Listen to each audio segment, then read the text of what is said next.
అందరికీ నమస్తే.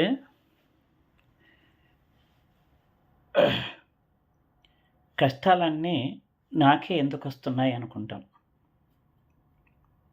కానీ వాటి వెనుక ఎత్తు వెనుక పల్లము, రాత్రి వెనుక పగలు ఉందని అర్థం చేసుకోం. నా పేరు ప్రభాకర్ రావు. మాది బోధనపట్టణం. ఈరోజు అందరం జనరల్‌గా అనుకునే విషయము నాకే ఎందుకొస్తున్నాయి కష్టాలు అన్నదాని గురించి ఒక చిన్న ఇతివృత్తం. ఒక టెంపుల్ ముందర ఒక పురోహితుడు, పూజారి ప్రసాదం పంచుతున్నాడు. జనం ఎక్కువ ఉంది. ఒక చిన్నపాటి పర్వదినం కాబట్టి బయట కూర్చొని ఫలాలను అందిస్తూ ప్రసాదంగా ఇస్తున్నాడు. ఒక వయసు మీరిన వ్యక్తి 60 దాటి కాస్త శారీరకంగా బలహీనంగా ఉండి, సరే దర్శనమైతే అయింది, ఎలాగో ప్రసాదం తీసుకువెళ్ళాలి అని లైన్‌లో నిలబడ్డాడు. చాలా పెద్ద లైన్. అయినా సెంటిమెంట్, భగవంతుని దగ్గరికి వచ్చి ప్రసాదం తీసుకోకుండా ఎలా వెళ్ళాలి? అంతవరకు కొంత కాలయాపన జరిగింది, కాలాతీతమైంది, సమయం కూడా మించింది. నీరసంగా ఉన్నా కూడా సరే ఎలాగో భగవత్ ప్రసాదం కదా తీసుకొని వెళదామని నిర్ణయం చేసుకొని లైన్‌లో నిలబడ్డాడు. సాగింది లైన్. సుమారు ఒక గంట సేపు సాగింది. పూజారి దగ్గరికి వచ్చి ప్రసాదం తీసుకోమని చేయి చాపగానే ఆ పూజారి పురోహితుడిలా ఆ పండును,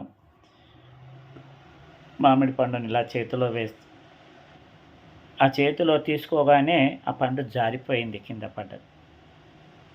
ఒక్కసారి షాక్ అయ్యాడు భక్తుడు.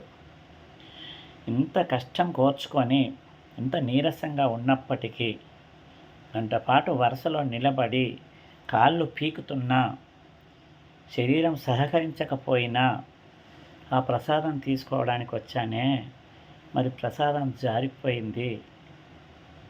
ఆ జారిపోయిన దాన్ని తీసి ఆ పురోహితుడు కింద పడ్డదాన్ని తీసి పక్కన పెట్టేసి,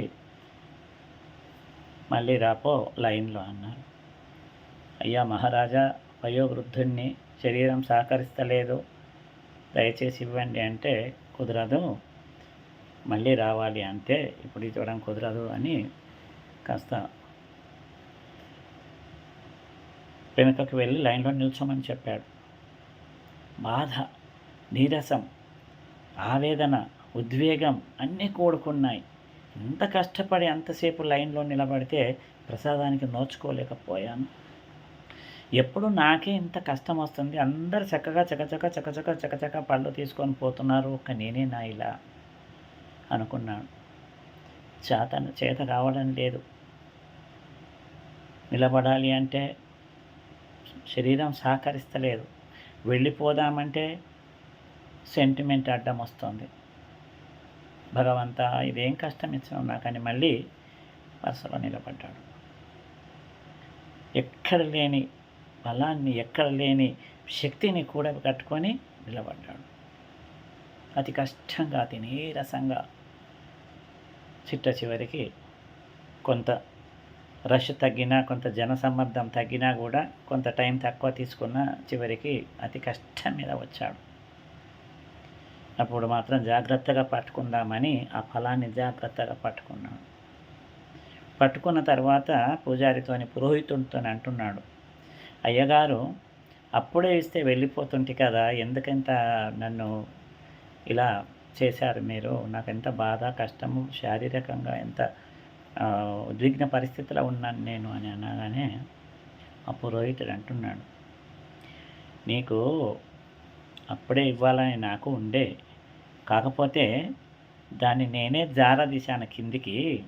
ఆ ఫలం, నీకు ఇచ్చే ఫలము డ్యామేజ్ అయింది కొంత, దాన్ని కింద పడగొట్టాను.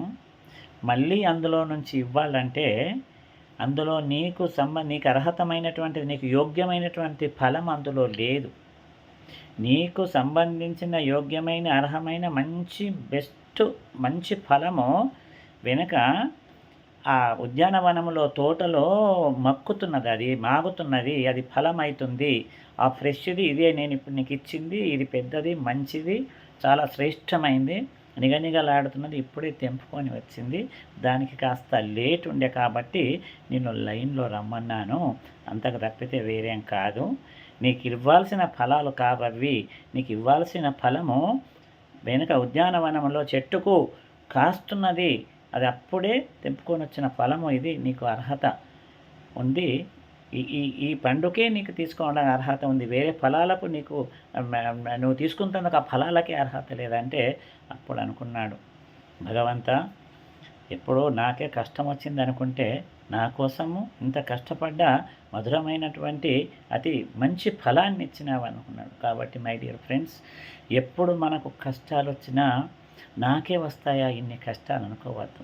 ఆ కష్టాల వెనుక చీకటి తర్వాత పగలు, ఎత్తు తర్వాత పల్లము, అంధకారం తర్వాత వెలుగు, ఇవన్నీ ఉంటాయని మనము హోప్ఫుల్గా, ఆశాజనకంగా, పాజిటివ్గా ఆలోచిస్తూ నడుద్దాం. Thank you.